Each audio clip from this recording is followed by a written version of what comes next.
말씀은 마가복음 10장 17절에서 22절입니다. 마가복음 10장 17절에서 22절 말씀 함께 읽겠습니다.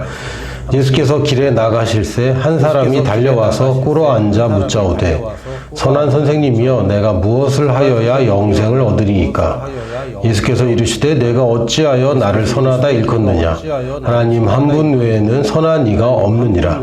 네가 계명을 안 하니 살인하지 말라, 간음하지 말라, 도둑질하지 말라, 거짓 증언하지 말라, 속여 빼앗지 말라, 내 부모를 공경하라 하였느니라. 그가 여짜오되 선생님이여 이것은 내가 어려서부터 다 지켰나이다. 예수께서 그를 보시고 사랑하사 이르시되 내게 아직도 한 가지 부족한 것이 있으니 가서 내게 있는 것을 다 팔아 가난한 자들에게 주라. 그리하면 하늘에서 보화가 네게 있으리라. 그리고 와서 나를 따르라 하시니 그 사람은 재물이 많은 고로 이 말씀으로 인하여 슬픈 기색을 띠고 근심하여 가니라. 아멘. 여기 보면 좀 특이한 사건이 하나가 발생했습니다. 예수님이 길을 가시는데 누군가가 달려와서 예수님 앞에 꿇어서 이제 질문을 하는 거죠. 예수님께 질문을 하는 여러 종류가 있습니다. 물론 뭐 바리새인들이나 유대인들이 예수님을 책 잡으려고 질문을 하던 것들도 성경에 기록이 되어 있습니다. 근데 이 청년 같은 경우는 예수님을 테스트하려고 그런 것 같지는 않고 질문 자체는 올바른 질문을 하고 있습니다. 이 청년의 질문이 무엇이었습니까? 어떻게 하면 영생을 얻습니까? 라는 질문이었습니다. 이 질문은 우리 인간들에게 가장 원초적이고 사실은 이 질문이 가장 바른 질문이에요. 어떻게 하면 영생을 얻을 것인가? 그냥 구원받고 천국 가는 그 정도 수준이 아니라 우리가 그 정신 차리고 보니까 살고 있는데 우리의 진짜 생명이 무엇인가? 그리고 우리의 정말 올바른 삶이 무엇이고 내 삶의 목적, 내 생애는 어떤 방향으로 가야 되겠는가? 이게 사실은 우리 인간의 목적 아닙니까? 어디서 와서 어떻게 살다가 어디로 가는가? 이 한마디가 사실은 생명입니다. 우리나라 말로는 생명 혹은 삶 혹은 생애 이게 이제 막 여러 가지 뜻인데 영어로 하면은 life 꼭 한 단어입니다.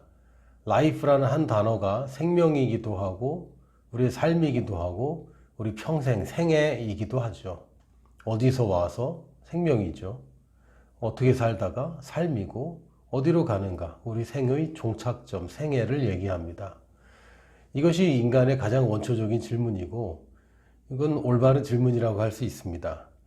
사람은 누구나 생명을 갈망합니다. 올바른 삶을 갈망하고 삶의 목적을 갈망합니다.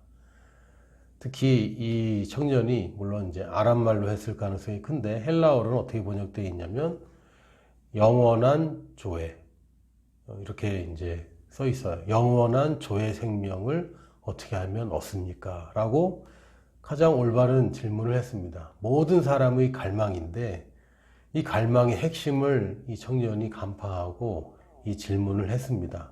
물론 알고 그랬는지 모르고 그랬는지는 저희도 모르겠지만 어쨌든 이 질문 자체는 우리가 던질 수 있는 예수님을 지금 이 순간에 믿는 자든 믿지 않는 자든 던져야 하고 또 예수님께만 물어볼 수 있고 예수님 외에 답이 없는 그 오직 한 가지 가장 중요한 질문을 했습니다. 그리고 이 청년은 바른 사람에게 바른 분에게 물어봤죠. 다른 데 가서는 못 찾습니다. 다른 데 가서 내 생명의 근원이 어딘지 찾으려면요 진화론도 답을 못 주고 불교나 힌두교나 이슬람교나 어떤 종교도 여기에 답을 줄 수 없습니다.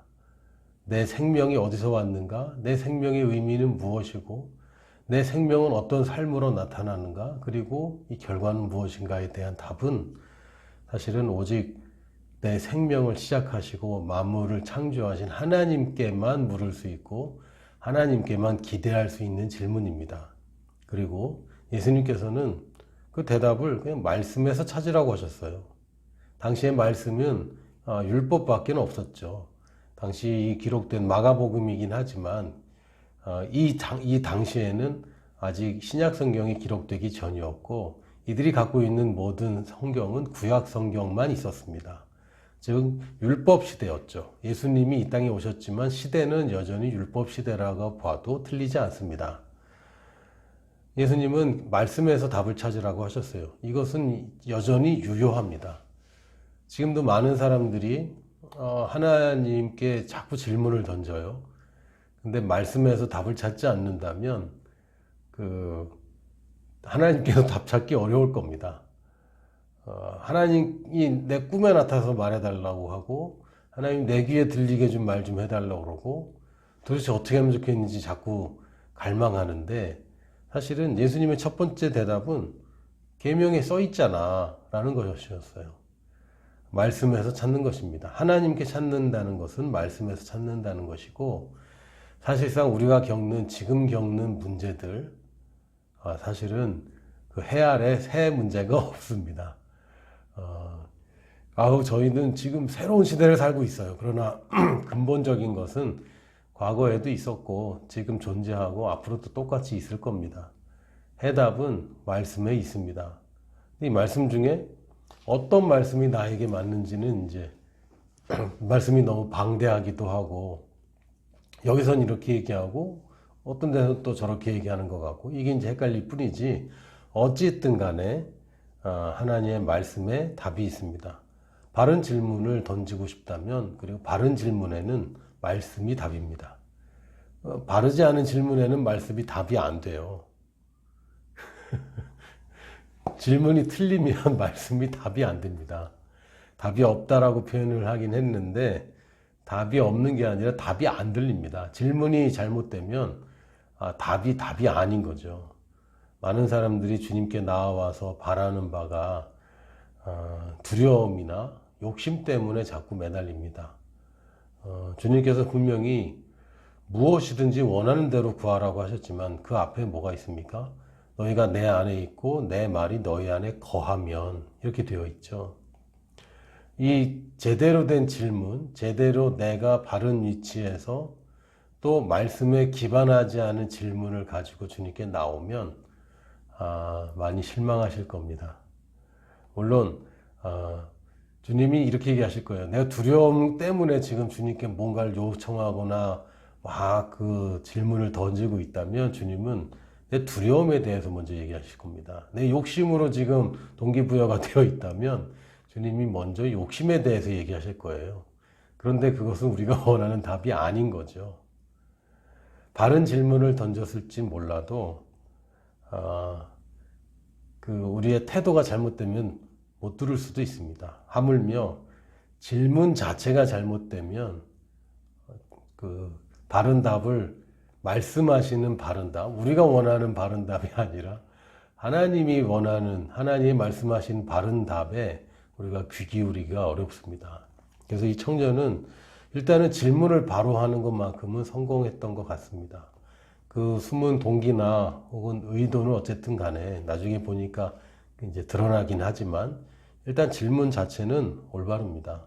참다운 생명, 참다운 삶, 참다운 생애는 어떻게 하는 겁니까? 라는 게 사실 우리의 가장 중요한 질문 아니겠습니까? 그래서 주님께서는 바른 대답을 하셨어요. 예수님이 주시는 대답은 늘 가장 좋은 것입니다. 아멘. 주님이 주시는 대답은 늘 가장 좋은 것입니다. 내 마음에 안 들어도 그게 가장 좋은 것이고, 내가 이해가 안 돼도 그게 가장 좋은 것이죠. 그런데 저를 비롯해서 사람들은 듣고 싶은 것만 들어요. 원하지 않는 대답은 안 듣고 싶고 원하는 대답만 골라 듣는 습성이 있습니다. 요거 인정하셔야 됩니다. 내가 듣고 싶은 것만 듣는구나 라고 그런 성향을 인정하기 전까지는 자기는 다 괜찮은 줄 알아요. 근데 제가 나이를 먹어가면서 깨닫는 것은 사람들은 듣고 싶은 것만 듣는다. 그리고 일단 들리면 다 귀가 얇아서 일단 자꾸 들리면 그거를 믿게 된다. 근데 듣고 싶지 않은 대답은 아예 안 들어버려요. 그래서 믿음이 안 생기는데, 듣기 싫은 말이라도 계속 그 말이 말씀에 있는 말씀이면 계속 듣기로 결정하는 것입니다. 그러면 그게 들려요. 듣고 싶은 것만 골라 듣는 것을 이제 선택적 순종이라고 이제 표현할 수 있겠는데, 사실 선택적인 순종이라는 건 존재하진 않습니다. 모순이에요. 둘이 이제 안 맞는 두 단어를 그냥 붙여놓은 겁니다. 어두운 빛 또는 환한 어둠, 뭐 이런 표현 같아요. 선택할 수 있다는 것과 순종이라는 것은 함께 있을 수 없습니다. 하나님의 말씀에 대한 우리의 반응은 무엇이든지 아멘, 예가 되느니라 그랬는데, 잠깐만요. 그거는 그거 말고 다른 걸로 주세요라고 얘기하는 것은, 그리고 뭐라고 말씀하셨는데 그거 말고 다른 방법은 없을까요? 라고 물어보는 것 자체가 이미 순종이 아닌 거예요. 순종은 선택의 여지가 없습니다. 하나님 말씀하시면 그 단 하나의 선택지밖에 없어요. 네, 알겠습니다 말고는 다른 선택지가 없어요. 그런데 감사한 것은 그게 가장 좋은 것이죠. 가장 좋은 것은 하나밖에 없거든요. 좋은 것들은 여러 개 있습니다. 그러나 가장 좋은 것은 하나입니다. 제가 예전에 어떤 넌센스 퀴즈 하나를 들은 적이 있는데, 백두산에서 가장 키가 큰 소나무는 몇 그루일까? 백두산에 키가 큰 소나무 많이 있지만 가장 큰 소나무는 딱 한 그루입니다. 정답은 한 그루예요. 가장 좋은 대답은 딱 하나입니다. 그리고 우리가 주님을 신뢰한다면 왜 가장 좋은 걸 놔두고 다른 걸 자꾸 듣고 싶어 합니까? 하나님이 말씀하시면 그게 나에게 가장 좋은 것이고, 가장 좋은 것을 취하는 입장에서 우리는 그것을 듣는 것이지, 안 그러면 혼난다 이런 얘기 아닙니다.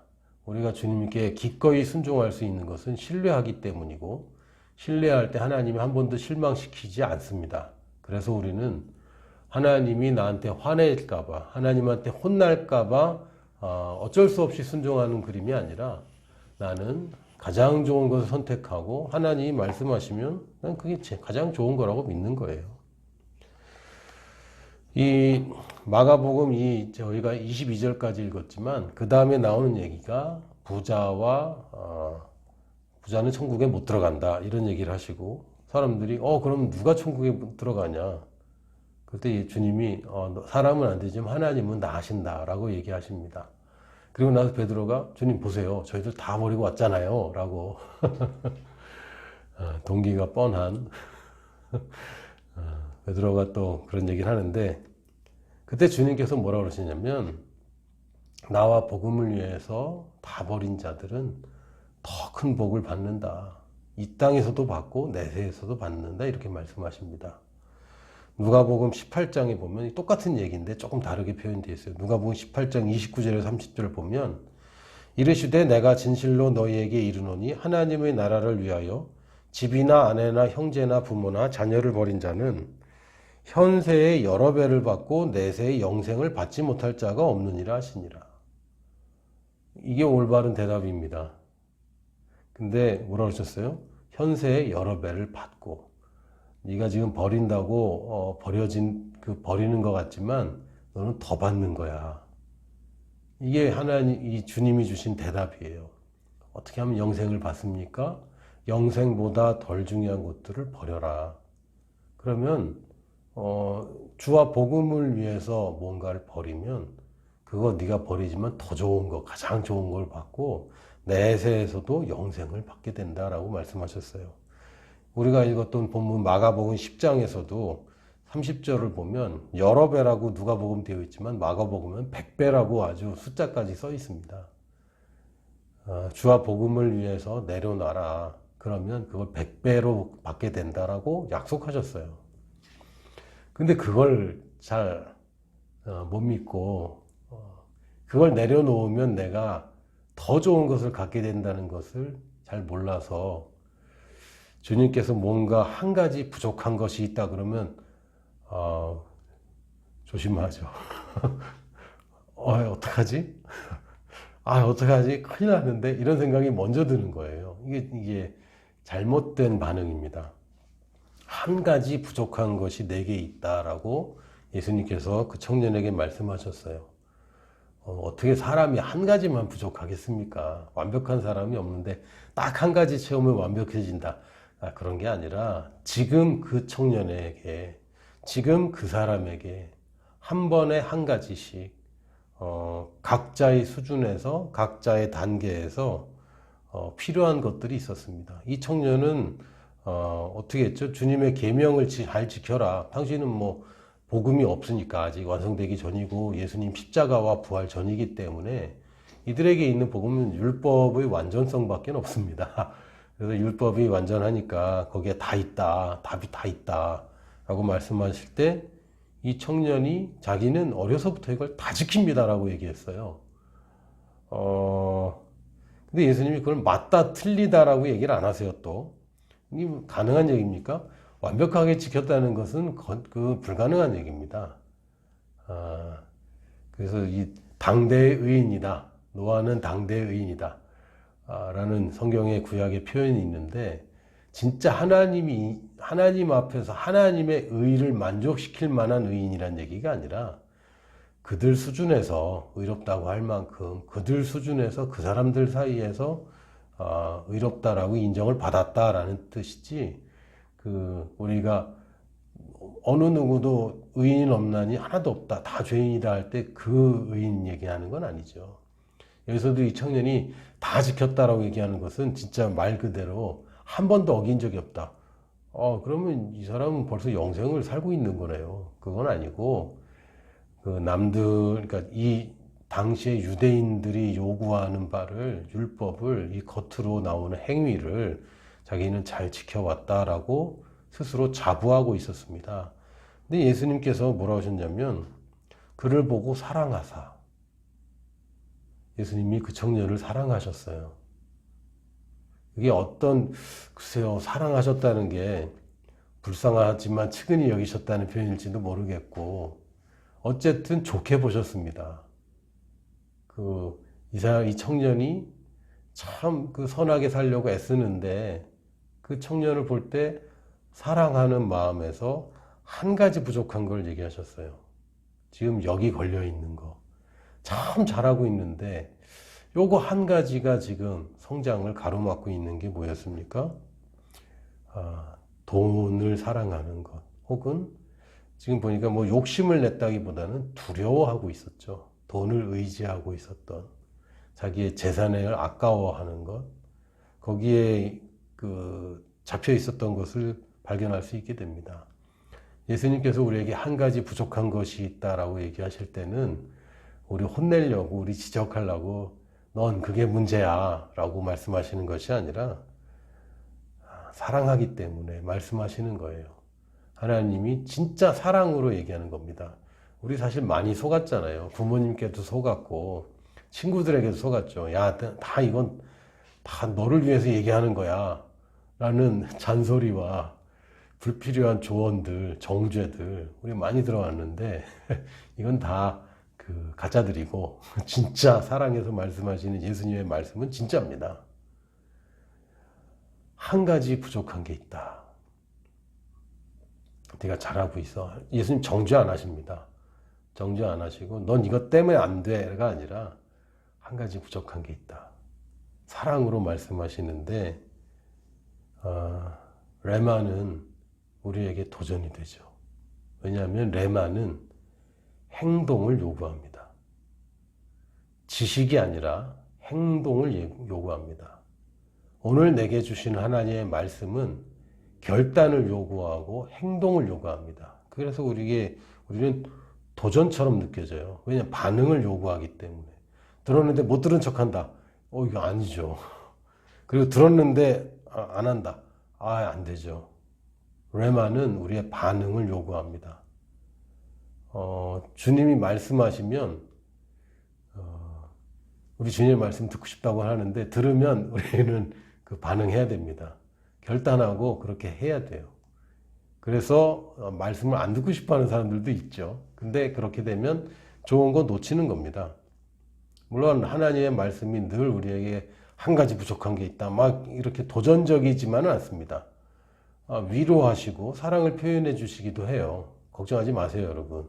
여러분 각각의 단계의 수준에 맞게 하나님 말씀하시는데, 본질적으로 하나님이 위로를 하신다고 하더라도 그 위로에 우리가 반응하길 원하십니다. 위로를 했지만 하나님이 나를 아니야, 너 지금 걱정할 필요 없어. 여호와는 너의 목자시라고 성경에 써 있지 않니? 사망의 음침한 골짜기를 다녀도 내가 너와 함께한다 라고 얘기할 때 그 위로에 대해서 내가 반응하길 원하십니다. 아, 됐어요.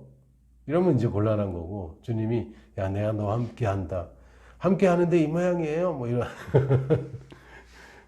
그런 태도는 주님이 원하시는 그 태도가 아니에요. 주님이 뭐라고 말씀하시든 위로하시면 위로에 대한 반응을 우리가 해야 되고, 주님이 사랑을 표현한다면 그 사랑에 대한 감격이 우리의 반응일 것이고, 하나님이 말씀했는데 아무 반응이 없다면 이것은 굉장히 잘못 가고 있는 겁니다. 물론 이제 잘못된 반응이 나오기도 하지만 어쨌든 간에 주님의 레마에는 우리의 반응을 요구하는 도전이라는 것, 우리가 이걸 잊어버리면 안 됩니다. 그래서 하나님 말씀을 들으려고 하는 자는 행하려고 하는 자가 돼야 됩니다. 그냥 듣기만 하고 질문만 하고 뭐 대답만 듣고 그리고 선택하지 않는다면 그게 무슨 의미가 있겠어요. 말씀을 듣기만 하고 행하지 않는 자인 것이죠. 저도 예전에 청소년들이 질문을 많이 하거든요. 그리고 굉장히 이상한 질문들 많이 합니다. 그 30년이 지났는데도 청소년들이 하는 질문은 왜 그때 30년 전 청소년들이나 지금 청소년들이나 질문이 거의 비슷한 거는 참 놀랍습니다. 그런데 어떤 친구는 뭐 질문을 계속해요. 이건 이거지 않냐고. 그럼 해소가 되고 또 물어보고 또 물어보고 또 물어보고 그런데 삶의 변화는 없어요. 기도 응답을 받는 비결에 대해서 책이 얼마나 많이 있습니까? 서점에 가면 기도에 관한 책이 제일 많은 것 같아요. 그런데 기도는 어떻게 해야 되는지 아는 것보다 더 중요한 게 가서 하는 겁니다. 말씀을 왜 읽어야 되는지를 계속 알아봤자 말씀을 스스로 읽지 않는다면 그게 무슨 의미가 있겠습니까? 우리가 진리를 알아야 됩니다. 공부도 해야 되고 말씀도 들어야 됩니다. 그리고 새가족반도 해야 되고 양육반도 해야 되고 JMA도 해야 되고 다 배워야 됩니다. 그러나 그것이 나의 속사람을 변화시켜서 결국에는 나의 행동까지 교정할 것을 기대하고 그것을 위해서 하는 것인데 지적인 것만 자꾸 올라가면 그거는 안 하니만 못합니다. 지금 현대 신학교 시스템의 문제도 그것인데 지식은 많아지고 신학자들의 말을 굉장히 많이 공부하는데 특히 이 교리에 관해서 계속 논쟁하고 막 하는데 그래서 내 행동은 하나도 안 변해요. 그러면 그건 그렇게 논쟁할 그렇게 중요한 것인가 생각해 봐야 됩니다. 실제로 열매가 없죠. 물론 공부도 해야 되고 지식적인 것도 알아야 됩니다. 그러나 더 중요한 것이 있다면 그것은 우리가 행동을 변화시키는 거예요. 주님께서 말씀하시면 우리는 반응합니다. 우리의 반응은 어떻게 해야 됩니까? 첫 번째, 못 들은 척하면 안 됩니다. 들었는데 그것을 가볍게 여기지 마세요. 여러분이 주일마다 듣는 말씀을 가볍게 여기지 마십시오. 하나님이 여러분에게 말씀을 하고 싶습니다. 하나님은 여러분이 부족한 거, 한 가지 부족한 거를 꼭 말하고 싶으세요. 왜? 우리를 사랑하시기 때문에. 그런데 우리의 말씀을 듣는 통로가 주일 예배의 말씀, 가장 중요한 통로이죠. 물론 이제 아침마다 유튜브를 통해서도 말씀을 듣고 말씀의 실제를 통해서 듣고 혹은 그냥 매일 읽는 성경을 통해서 또 다른 여러 경로로 말씀을 듣겠지만 그래도 우리들이 가장 중요하게 생각하고 현대 교회 생활에서 그래도 빼놓을 수 없는 것이 일주일에 한 번 선포되는 주일 메시지입니다. 설교자가 설교를 잘하건 못하건과 상관없이 하나님은 설교자를 사랑하셔서 말씀을 주시는 게 아니라 듣는 우리에게 부족한 거 한 가지 말씀하고 싶어 하십니다. 그래서 여러분의 마음에 들든 들지 않든 간에 여러분이 말씀을 듣는 태도는 중요합니다. 못 들은 척해서는 곤란하고 뭐 관심 없는 사람은 제가 어떻게 할 방법이 없어요. 무관심은 여기서 제가 뺐습니다. 왜요? 이건 뭐 물어보지도 않으니까. 그러나 우리가 말씀을 들을 때 첫 번째는 내가 좋아하는 말씀과 싫어하는 말씀 그런 거 차별하지 마시고 들었는데도 그냥 나중으로 미루거나 못 들은 척 하지 마시고 아 이거는 나에게 하시는 말씀이구나 라고 우리가 취하는 것입니다. 두 번째는 들으면 행동하는 거예요. 듣기만 하고 잊어버리는 자가 돼서는 안 됩니다. 하나님이 뭐라고 한 가지 부족한 건 얘기해 줬는데 아 그렇지 그런데 집에 돌아가는 길에 잊어버리고 월요일이 되면 벌써 주일 말씀 뭔지 생각 잘 안 나고 뭐 제가 다 해봤기 때문에 또 충분히 이해합니다. 그러나 이해한다는 것은 그래도 된다는 얘기는 아니에요. 그게 좋다는 얘기는 아닙니다. 하나님이 뭔가 말씀하시면 그거 집요하게 물고 늘어질 준비하십시오. 하나님이 나한테 너 부족한 거 한 가지 있어 라고 얘기해 주시면 아 그러면 나는 이거 결단하고 이거는 해결하겠습니다. 하나님 한 가지만 얘기해 주시면 내가 일단 그거 해결하겠습니다. 라고 달려들 준비하십시오. 말씀을 들을 때는 내가 오늘 또 하나 교정한다. 내가 오늘 또 하나 꼭 바꾸고야만 한다. 라고 결심하시고 이걸 바꾸는 속사람의 변화를 이루기까지 여러분 말씀을 고수하시기 바랍니다.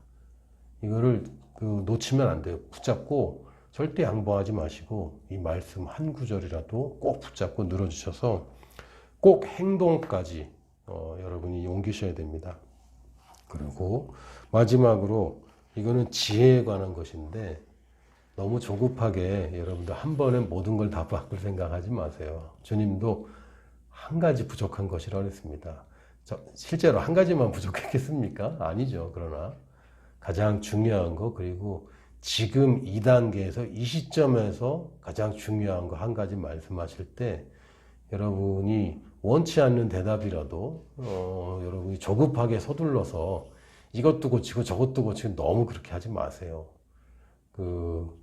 마르다가 좀 그랬죠. 마르다가 주님이 집에까지 찾아오셔서 말씀을 전하고 계시는데 마르다는 이것도 하고 저것도 하고 그냥 다 해야 돼요. 그러다 보니까 뭐 하고 있었습니까?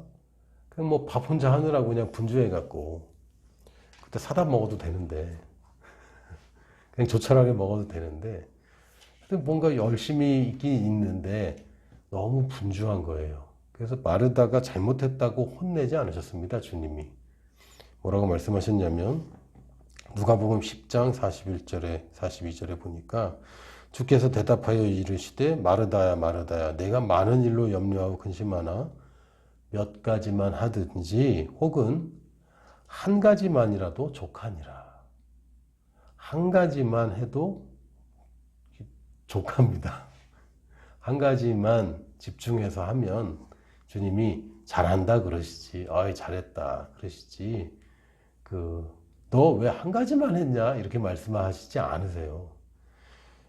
마리아는 이 좋은 편을 택하였으니 빼앗기지 아니하리라 하시니라. 마리아는 가장 좋은 것을 택하고 그것을 고수했다고 얘기하십니다. 마르다는 너 너무 많은 일로 근심한다. 한 가지면 충분한데 라고 말씀하세요. 사실은 한 가지입니다. 제일 우선순위 되는 거 한 가지예요. 그거 하다가 집어치우고 딴 거 하다 집어치우고 딴 거 하다 집어치우면 아무것도 안 돼요. 한 가지를 여러분이 발견하십시오. 주님께 물어보세요. 하나님, 내가 오늘 교정할 겁니다. 주님 말씀하시면 내가 듣기 싫은 얘기 들을 테니까 한 가지만, 한 가지. 이 한 가지 여러분 각오하고 주님께 질문하십시오. 하나님, 내게 부족한 한 가지는 무엇입니까? 그리고 그거 해결하고 나면 또 물어보세요. 하나님, 이제 또 내게 부족한 한 가지가 무엇입니까? 라고 하는 것입니다. 한 걸음 한 걸음씩 가는 거지 막 두 걸음 세 걸음씩 가는 경우는 없어요. 한 번에 하나씩 해결하는데 여러분의 속사람에 집중하는 것입니다. 여러분이 지금 실제로 있는 문제들이 있어요. 어쩌면 돈 문제가 있을 수도 있고, 또 어쩌면 가정의 불화일 수도 있고, 또 어쩌면 인간관계일 수도 있고, 직장 문제일 수도 있고, 뭐 건강 문제, 뭐 문제가 뭐 여러 개죠. 한두 가지가 아닙니다. 그러나 다뤄야 될 거는 사실 그 돈 얘기가 아닐 수도 있어요. 다뤄야 될 것은 저 사람이 아닐 수도 있어요. 다뤄야 될 것은 대부분 우리의 속사람입니다. 그 돈이 생기면 뭐 합니까? 똑같은 실수를 계속한다면, 그게 다뤄지지 않으면 지금 하나님이 하늘 문을 열어서 우리에게 재물을 부어주셔도 시간 지나면 또 돈 문제 가지고 씨름할 겁니다. 우리가 돈 문제가 실제적인 문제라고 생각하지만 사실은 돈 문제는 실제적으로 중요한 문제가 아니에요. 실제적으로 속사람이 강건해지지 않으면 우리가 잘못된 습관이나 잘못된 반응들, 말씀이 아닌 다른 것을 고수하고 있다면 사실은 돈이 있어도 문제예요, 없어도 문제예요. 이건 본질적인 문제입니다. 그래서 한 가지를 해결해야 되는데 그게 자존심일지도 몰라요. 또 게으름일 수도 있고, 혹은 또 불신이나 불신이 또 조급함으로 나타나기도 하죠. 그리고 숨은 동기, 내 명예, 이생의 자랑, 안목의 정욕, 또 욕심들, 그걸 다뤄야 될 수도 있습니다. 또는 전혀 상관없는 것 같지만 내가 사람들 앞에 거짓말하는 것, 그게 이제 다뤄야 될 부분일 수도 있어요. 혹은 음란함이 또한 하나님이 지금 내게 말씀하시는 한 가지일 수도 있습니다. 또는 권위에 순종하지 않는 태도라든지 뭐 굉장히 많은 다양한 게 있어요. 근데 예수님도 여기 뭐라 그러셨냐면 계명에 대해 얘기하셨어요. 살인하는 거, 간음하는 거, 도둑질하는 거, 거짓 증언하는 거, 속여 뺏는 거, 부모를 공경하지 않는 것, 이런 것들 잘해라 라고 말씀하셨거든요. 그러니까 다른 문제, 뭐 여러 가지 우리가 다양한 문제 얘기하지만 사실은 근본적으로는 내가 속사람이 돌파되면 내가 지금 한계에 다다라서 이 한 가지 부족한 것 때문에 막 헤매고 있는데 그거 하나 딱 채우면은 저만큼 성장하는 것입니다. 그럼 또 거기 가서 또 한 가지 부족한 거 채우고 한 가지 부족한 거 채우고 이렇게 가야 되는데 외부적인 문제 때문에 주님을 찾아올 수 있습니다. 그러나 주님이 답을 하실 때는 대부분 여러분의 속사람에 관한 이야기를 하실 거예요. 내가 그리스도 안에 있는 사람으로서 말씀이 내 안에 거하도록 하는 그 사람으로서 한 가지 부족한 것, 오늘 여러분 마음에 떠오르게 하셨습니다. 그냥 설교와 상관없이 여러분 떠올랐을 수도 있어요. 하나님이 지금 여러분의 감동을 주시는 그 한 가지를 한 주 동안 꼭 붙잡고 해결하시고 절대 물러나지 마시고 이 한 가지 부족한 것, 주님께서 말씀하시는 한 가지 부족한 것, 여러분이 그것에 대한 대답을 하셔야 됩니다. 반응하십시오. 움직이십시오. 그 말씀에 해결이 있습니다. 해답인 말씀을 여러분 입에 계속 담아두시고 그 말씀을 묵상하셔서 여러분이 그 분야에 대해서는 더 이상 여러분의 발목을 잡지 않도록, 여러분의 달리는 이 발걸음을 무겁게 하지 않도록, 걸고매지 않도록 여러분이 승리하는 한 주가 되기를 예수님의 이름으로 축복합니다. 할렐루야.